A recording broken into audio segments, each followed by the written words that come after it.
পিসি কিংবা ল্যাপটপের স্পিড কম হলে কিভাবে বাড়াবেন? কমন এই প্রশ্নের উত্তরে অনেকেই বলবে র্যাম বাড়াতে। বদ্ধমূল একটি ধারণা থেকে অনেকেই সেম কথা বলবে। বাস্তবিক অর্থে এই পরামর্শটি মোটেও ভুল বলা যায় না। পিসির গতির সাথে র্যাম অবশ্যই সম্পৃক্ত, তবে গতি বৃদ্ধির চেয়ে এটা আরও বেশি কার্যকর মাল্টিটাস্কিংয়ে।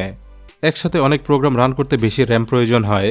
তবে সময় এখন পাল্টে যাওয়ায় পরিবর্তন এসেছে পিসি আপগ্রেডেও। এ সময়ে পিসির স্পিড বাড়াতে এক্সপার্ট ওপিনিয়ন চাইলে র্যামের আগে আসবে অন্তত একটি এসএসডির ব্যবহার। আপনার পার্সোনাল কম্পিউটারটি ল্যাপটপ বা ডেস্কটপ যাই হোক, এখনও যদি আপনি হার্ড ড্রাইভ ভিত্তিক স্টোরেজ ডিভাইস ব্যবহার করেন, তাহলে জেনে রাখুন অন্তত 4GB র্যাম আপনার পিসিতে থাকলে প্রাইমারি স্টোরেজ ডিভাইস অর্থাৎ অপারেটিং সিস্টেম ইনস্টল করতে একটি এসএসডি ব্যবহারে পিসির স্পিড বাড়তে পারে কয়েক গুণ পর্যন্ত। আমরা জানি এ জাতীয় এসএসডি বা সলিড স্টেট ড্রাইভ হলো মেমোরি চিপ ভিত্তিক, যেগুলো হার্ড ড্রাইভের মতো ডিস্ক স্পিনিং, প্রচুর ল্যাটেন্সি কিংবা high power consuming storage device নয়। এজন্যই এসএসডি ব্যবহারে পিসি থাকে অলওয়েজ রেডি। সাথে ইলেকট্রনিক ডেটা ট্রান্সমিশন সুবিধায় ক্লিক করা মাত্রই পাওয়া যায় ইনস্ট্যান্ট রেসপন্স। এসএসডির নানাবিধ আধুনিক সুবিধা সত্ত্বেও রয়েছে কিছু সীমাবদ্ধতা। যেমন সম্প্রতি এ নিয়ে দুটি ব্যাড এক্সপিরিয়েন্স আমার হয়েছে। মাত্র 2 মাসের ব্যবধানে নষ্ট হয়েছে দুইটি এসএসডি। ওয়ারেন্টিতে দুটোই রিপ্লেস পেলেও চলে গেছে মূল্যবান ডেটা, গ্রাফিক্সের কিছু কাজ এবং জরুরি ভিডিও ফুটেজ। এই অভিজ্ঞতা থেকেই ভাবলাম এ বিষয়ে একটি ভিডিও বানাই, যে কারণে আজকের এই ভিডিও। এমসেটা, পিসিআই বা এনভিএমের মতো দামি এসএসডি নিয়ে আজ কথা বলবো না, বলবো স্বল্প বাজেটের সেটা এসএসডি নিয়ে। আপনারা অনেকেই জানেন আমাদের এসএসডি মার্কেট বিষয়ে। কম্পিউটার মার্কেটে এখন ছেয়ে আছে অসংখ্য নকল এসএসডি। এসএসডি কিনতে গিয়ে শুরুতেই আমরা একটা ভুল করি, সস্তায় পেয়ে কিনে ফেলি ভালো ব্র্যান্ডের নাম লেখা নকল এসএসডি। কিভাবে এসএসডি নকল হয় ছোট্ট একটি উদাহরণ দেব। প্রথমত, আমার দেখা হাই সেলিং এসএসডির মধ্যে আমার হাতে রয়েছে WD গ্রিন সিরিজের খুবই কমন এই এসএসডি। মাত্র 1500 থেকে 1700 টাকার মধ্যেই পাওয়া যায় 120GB এসব সেটা এসএসডি। এটা আজ বিভিন্নভাবে যাচাই করে আপনাদের দেখাবো বাস্তবে আসলেই এগুলো জেনুইন হয় কিনা। এসএসডি বিষয়ে আমার কথা হয়েছিল কম্পিউটার ইম্পোর্টার নামক একটি প্রতিষ্ঠানের সাথে, যারা নিজেরাই পিসি অ্যাক্সেসরিজ ইম্পোর্ট করে, এরপর দেশের বিভিন্ন অবস্থানে আউটলেটের মাধ্যমে সরাসরি কিংবা অনলাইনেও সেল করে তাদের নিজস্ব প্রোডাক্ট। আমার কথা শুনে কম্পিউটার ইম্পোর্টার তাদের নিজস্ব একটি ইম্পোর্টেড এসএসডি আমাকে পাঠিয়েছে। 120GB ক্যাপাসিটির এই এসএসডির মডেল তুশামি SL500 Pro। দুটি ভার্সনে এটা কিনতে পাওয়া যায়। বর্তমান দাম রয়েছে একটি 1950 টাকা এবং অন্যটি 2150 টাকা। সম্পূর্ণ ভিডিও দেখে ভালো লাগলে যে কোনোটি কিনতে পারেন। কেনার লিঙ্ক থাকবে এই ভিডিওর ডেসক্রিপশনে। আপাতত জানার চেষ্টা করব লো বাজেট এসএসডি হিসেবে কোনটির মান ভালো আর প্রচলিত WD এসএসডিগুলো কতটা জেনুইন।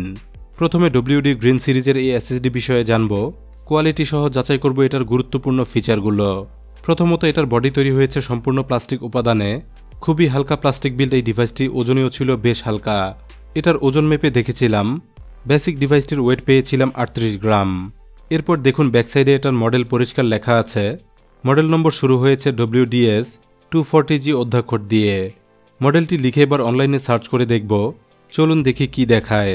দেখুন মডেল টাইপ করতেই প্রথম পেজে দেখা যাচ্ছে WDর ওয়েব থেকে বেসিক ইনফরমেশন। আমার হাতে থাকা মডেলটির ক্যাপাসিটি এখানে দেখাচ্ছে 240GB। আরও দেখা যাচ্ছে ওয়েস্টার্ন ডিজিটালের ওয়েবসাইটে দেওয়া ছবির সাথে আমার হাতের মডেলটিতে রয়েছে বেশ খানিকটা মিসম্যাচিং। সাধারণ দৃষ্টিতে আরও সহজ উপায়ে নকলের বিষয়টি বোঝা যায়। যেমন এটার মডেল নম্বরের শুরুতে WDS 240G মিন করছে এটা 240GBর এসএসডি, অথচ দেখুন ঠিক উপরেই লেখা আছে এটার ক্যাপাসিটি 120GB। সেলার কিংবা ইম্পোর্টার ভেদে বিভিন্ন দামে এটা কিনতে পাওয়া যায়।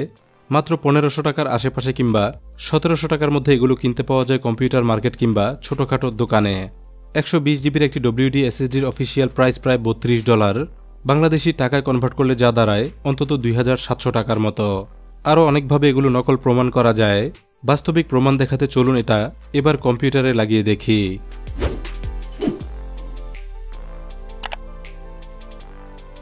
কানেক্টেড হয়ে গেলে পিসি অন করব। এরপর বুট মেনুতে দেখব কি নাম দেখায়। আমরা দেখতে পাচ্ছি WD এসএসডির মডেল দেখাচ্ছে CSA1। সাথে আরেকটি মজার বিষয় এখানে দেখুন, এসএসডির গায়ে 120GB লেখা থাকলেও এখানে ক্যাপাসিটি দেখাচ্ছে 128GB। এভাবেই প্রচুর নকল এসএসডি ইম্পোর্ট হয়ে বাজারে ঢুকে যাচ্ছে, যার কারণে হুট করেই আমরা হারিয়ে ফেলছি গুরুত্বপূর্ণ প্রচুর ডেটা। বিশ্বের বড় বড় ব্র্যান্ডের নকল এসএসডি আপনারা মার্কেটে গেলে খুঁজে পাবেন। দেখালাম একটি উদাহরণ মাত্র। WDর এই এসএসডিটি আমরা অবশ্যই খুলে দেখব, সাথে বেঞ্চমার্ক টেস্ট করে দেখব পারফরমেন্স কেমন। এসব টেস্টের আগে জানবো আমাদের দেশীয় প্রতিষ্ঠানের কাস্টমাইজ করা তুশামি এসএসডির কি অবস্থা। প্রথমত দেখব এটার বিল্ড কোয়ালিটি। তুশামির এই এসএসডির কেসটি তৈরি হয়েছে মেটাল উপাদানে। ডিভাইসটির আপার সারফেসে গ্লসি রাউন্ড টেক্সচার দেখতে আমার কাছে খুবই ইমপ্রেসিভ লেগেছে। এটার মেটাল ক্যাসিং দুই অংশে বিভক্ত, দুই পাশেই ব্যবহার করা হয়েছে অ্যালুমিনিয়াম বিল্ড মেটাল উপাদান। আপসাইডে এতে তুষামির ব্র্যান্ডিং করা আছে, ব্যাকসাইডেও একই নামের সাথে উল্লেখ করা আছে এটার মডেল, প্রোডাক্ট নম্বর, সিরিয়াল নম্বর সহ ডিভাইসের বেসিক তথ্যগুলো। এই ডিভাইসটিরও ওজন মেপে দেখেছিলাম, পেয়েছিলাম বরাবর 42 গ্রাম। খোলা এবং টেস্টের আগে এটাও পিসিতে লাগিয়ে দেখব, এরপর বুট মেনুতে চেক করব কি নাম দেখায়।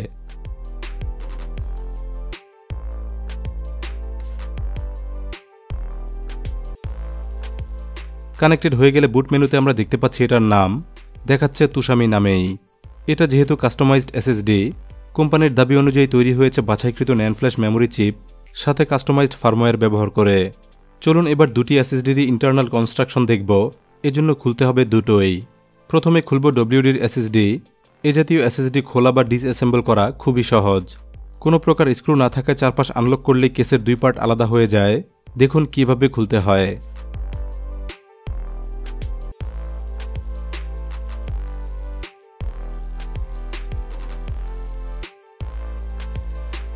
খোলা হলেই দেখা যাচ্ছে ছোট্ট একটি ন্যান্ড ফ্ল্যাশ মেমোরি মডিউল। মূলত এটুকুই হলো এসএসডির মেইন ওয়ার্কিং ইউনিট। চলুন সার্কিটটি একটু ভালোভাবে দেখার চেষ্টা করি। 120 জিবি কিংবা 128 জিবি ক্যাপাসিটি যাই হোক, এজন্য ব্যবহার করা হয়েছে দুটি আলাদা মেমোরি চিপ। এ জাতীয় চিপগুলো ন্যান্ড ফ্ল্যাশ মেমোরি চিপ নামে পরিচিত। ডেটা স্টোরেবল এবং রিরাইটেবল এই চিপগুলো বহু ইলেকট্রনিক ডিভাইসে প্রচুর ব্যবহৃত হয়, তবে এটাই ব্যবহৃত মেমোরি চিপের কোনো ব্র্যান্ড ইনফরমেশন খুঁজে পাইনি। চিপের গায়ে লেখা নেই কোনো মডেল নম্বর, দেখা যাচ্ছে একটি লোগোর মতো। আমার জানা মতে ডব্লিউডির এসব নকল এসএসডিতে নির্দিষ্ট ব্র্যান্ডের চিপ থাকে না, এক এক সময় সুবিধামতো low budget Chinese memory chip ব্যবহার করায় এসএসডি দেখতে সেম হলেও মেমোরি চিপগুলো প্রায় সময়ই সেম থাকে না। কন্ট্রোলার হিসেবে SM2258XT চিপ এতে ব্যবহার করা হয়েছে। সিলিকন মোশনের সেটা 6 GBps ডিরেমলেস এই কন্ট্রোলারগুলো প্রচুর এসএসডি তৈরিতে খুবই কমন দেখা যায়। সার্কিটে ছোট ছোট বহু এসএমডি কম্পোনেন্ট আছে, তবে দেখার মতো বেসিক্যালি এই ছিল ডব্লিউডির লো বাজেট ক্লোন এসএসডির মেইন বোর্ড। এবার চলে যাব তুষামি এসএসডিতে, দেখব এটার ভেতরে কি অবস্থা। একইভাবে এটার অ্যাসেম্বলিতেও কোনো স্ক্রু নেই, চারপাশের মেটাল লক আনলক করলেই খুলে ফেলা যায় বেশ সহজে। ভিডিওতে দেখানো দুটি এসএসডিতেই ওয়ারেন্টি স্টিকার ছিল, যেহেতু দুটোই খুলব এজন্য স্টিকারগুলো আমি আগেই তুলে নিয়েছিলাম।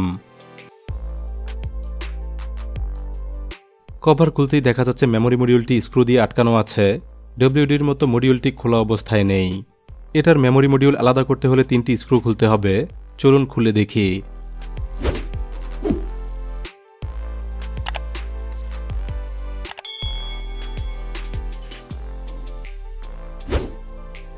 এখন দেখা যাচ্ছে তুষামি এসএসডির মেমোরি মডিউলটি, সাথে সার্কিটের আর্কিটেকচার। 120 জিবি ক্যাপাসিটির জন্য এতেও রয়েছে দুটি মেমোরি চিপ। চলুন একটু খেয়াল করে দেখি এটায় ব্যবহৃত মেমোরি চিপগুলোর ব্র্যান্ড কিংবা মডেল নেম খুঁজে পাই কিনা। চিপের গায়ে খুবই হালকা প্রিন্টেড টেক্সট দেখা যাচ্ছে, ভিডিওতে যা পরিষ্কার দেখা যাচ্ছে না। পরিষ্কার দেখার জন্য একটি স্টিল ছবি তুলে নিয়েছিলাম, এরপর মোটামুটি পড়া গেছে চিপের মডেল নম্বর। এই নম্বরটি লিখে গুগলে সার্চ করে বের করেছিলাম, দেখলাম এগুলো হাইনিক্স ব্র্যান্ডের 3D TLC memory chip. 3D TLC বা triple level cell memory chip আধুনিক মেমোরি প্রযুক্তি। মেমোরি সংশ্লিষ্ট প্রচুর ডিভাইস তৈরিতে এসব চিপ বহুল ব্যবহৃত হয়, আর আমরা অনেকেই জানি মেমোরি চিপ উৎপাদনে হাইনিক্স খুবই পরিচিত এবং পুরনো একটি ব্র্যান্ড। 2000 বাজেটের এসএসডিতে ব্র্যান্ডের মেমোরি চিপ অবশ্যই ভালো একটি বিষয়, যেখানে বাজারে থাকা ব্র্যান্ডেড মেমোরি চিপযুক্ত এসএসডিগুলোর দাম হয় এটা থেকে অনেকটাই বেশি। কন্ট্রোলার হিসেবে এতেও ব্যবহার করা হয়েছে সিলিকন মোশনের SM2258XT চিপ, যা একটি ডিরেমলেস এসএসডি মেমোরি কন্ট্রোলার। এতক্ষণে আমরা দেখে ফেললাম দুটোর মধ্যে কি পার্থক্য রয়েছে। মেজর পার্থক্যের মধ্যে ডব্লিউডির মেমোরি চিপে মডেল নম্বর নেই, অপরদিকে তুষামি এসএসডিতে পেলাম হাইনিক্সের 3D TLC মেমোরি চিপ। চলুন সবশেষে এবার যাই বেঞ্চমার্ক টেস্টের প্রয়োজনে দুটোই অ্যাটাচ করব সেম পিসিতে। অ্যাটাচ হয়ে গেলে পিসি অন করব, এরপর এসএসডি বেঞ্চমার্কে ব্যবহার করব ASSD নামে একটি SSD benchmark application.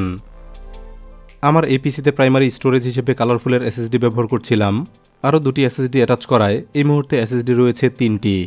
Dropdown menu থেকে প্রথমে টেস্ট করব ডব্লিউডির এসএসডি। এখানে CS1 হলো ডব্লিউডির মডেলটি, যার গায়ে 120 জিবি লেখা থাকলেও এখানে দেখাচ্ছে 128 জিবি। যাই হোক, এবার বেঞ্চমার্ক টেস্ট স্টার্ট করব, চলুন দেখি কি ফল পাই।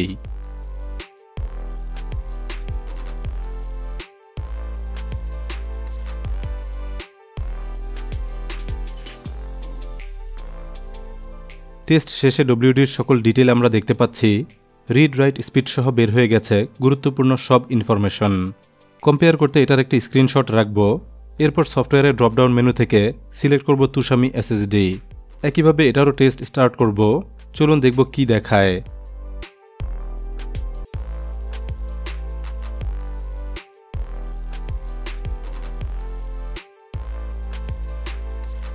হয়ে গেলে এটার রেজাল্টও আপনারা দেখতে পাচ্ছেন।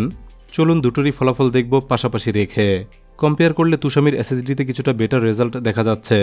এই ছিল দুটোর বেঞ্চমার্ক রেজাল্ট। তুষামির এই এসএসডিটি আমি আমার ল্যাপটপে এতদিন ব্যবহার করছিলাম। বেশ অনেকদিন একটানা চালিয়ে দেখলাম এটা মোটেও স্লো হয়নি। যেখানে বাজারে থাকা সস্তা বা নকল এসএসডিগুলো শুরুতে ভালো পারফর্ম করলেও কিছুদিন পরই দেখা যায় পিসি স্লো হয়ে যায়।